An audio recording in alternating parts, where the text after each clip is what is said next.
네, 지금 경기가 어렵다 보니까 이 금리는 내려가는 시기인데 4대 금융그룹이 예금과 대출의 금리 차이로 이번 1분기에 이자로만 1조 원을 벌어들였다고요? 예, 10조 원을 10조 돌파를 원, 했는데 예, 10조 원. 기준금리 내리는 분위기에 은행들이 아주 발빠르게 예금금리를 내리고 있습니다. 대출금리는 천천히 내리는데 유독 예금금리만 빨랐죠. 네. 역시나 1분기 이자 장사로 낸 이익이 10조 6천억 원대로 증가했습니다. 지난해 1분기에도 10조 원을 넘기긴 넘겼는데요. 이거보다 더 늘어난 겁니다. 정확하게는 4대 금융의 1분기 이자이익 10조 6,419억 원인데요. 지난해 동기 대비보다 2.3%, 2,400억 원 가까이 증가했습니다. 그 당시 기준금리를 보면 3.5%였는데 이번 1분기에는 2.75%까지 내려왔거든요. 이걸 반영해서 대출금리와 예금금리를 비슷한 수준으로 내리지 않고 예금금리는 빨리 내리는 반면 대출금리는 천천히 내리면서 예대금리 차를 키웠기 때문에 이자 이익이 오히려 더 늘어난 게 된 겁니다. 다른 회사랑 한번 비교를 해볼까요? 이 삼성전자 올 1분기 잠정 영업이익이 6조 6천억 원인데요. 4대 금융지주가 이자로 벌어들인 돈이 1.6배 많은 겁니다. 반면 4대 금융의 비이자 이익은 3조 2,515억 원으로 전년 동기보다 1.4% 줄었습니다. 이자 이익 은행별로 얼마나 늘었는지 보면요. KB금융이 2.9% 늘었고요. 하나와 우리금융이 각각 2.4%, 신한금융이 1.4% 늘었습니다.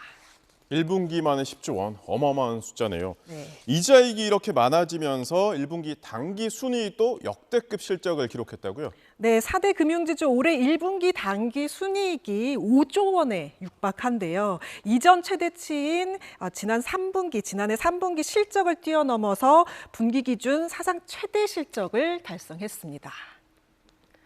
5조 원에 육박했던 이번 1분기 당기 순이익, 지난해 1분기와 비교하면 7천억 원 넘게 17% 가까이 증가한 규모입니다. 4대 금융지주 가운데 가장 많은 증가율을 보인 곳은 이 KB금융이었는데요. 지난해 1분기보다 6,500억 원 넘게, 5억 원 넘게 무려 63% 가까이 증가하며 1조 7천억 원에 육박한 당기 순이익을 기록했습니다. 당초 시장의 예상치를 뛰어넘었고요. 1분기 기준 사상 최대 규모입니다. 기준금리 인하기에도 이렇게 금융지주들이 역대급 실적을 올린 건 은행의 이자이익 말고도 이 지난해 홍콩 H지수 ELS 배상에 따른 기저효과도 있는데요. 은행들이 지난해 1분기 수천억 원대 손실 배상 비용을 실적에 반영한 게 영향을 미친 겁니다. 그렇군요. 네, 근데 한 기자가 예금 금리는 빨리 내리고 대출 금리는 천천히 내렸다고 지적해 주셨는데 이 차이가 어느 정도 되나요? 네, 올해 1분기 4대 금융 이 순이자 마진은 1.69%에서 2.01% 사이로 지난해 4분기보다 상승한 것으로 나타났습니다. 순이자 마진은 이 넷 인터레스트 마진, 이 앞글자를 따서 NIM이라고도 하는데요. 순이자 이익을 운용자산 총액으로 나눈 값을 의미합니다. 즉 운용자산을 얼마나 효율적으로 운용했는지를 나타내는 지표로 은행의 핵심 수익성 지표라고 할 수 있는데요. 이렇게 순이자 마진이 전분기 대비 상승한 이유로는 저비용성 예금 증가를 꼽을 수 있습니다.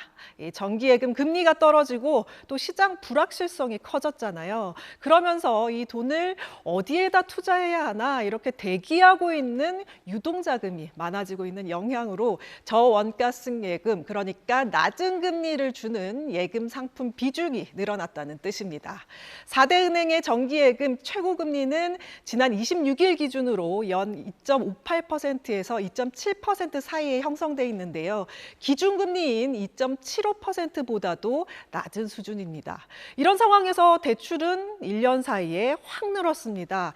이 원화대출금이 64조 원 불면서 올해 1분기 1,291조 원이 넘는데요. 지난해 수도권 집값이 뛰면서 주택담보대출을 중심으로 가계대출이 늘었고 기업대출도 증가한 영향입니다.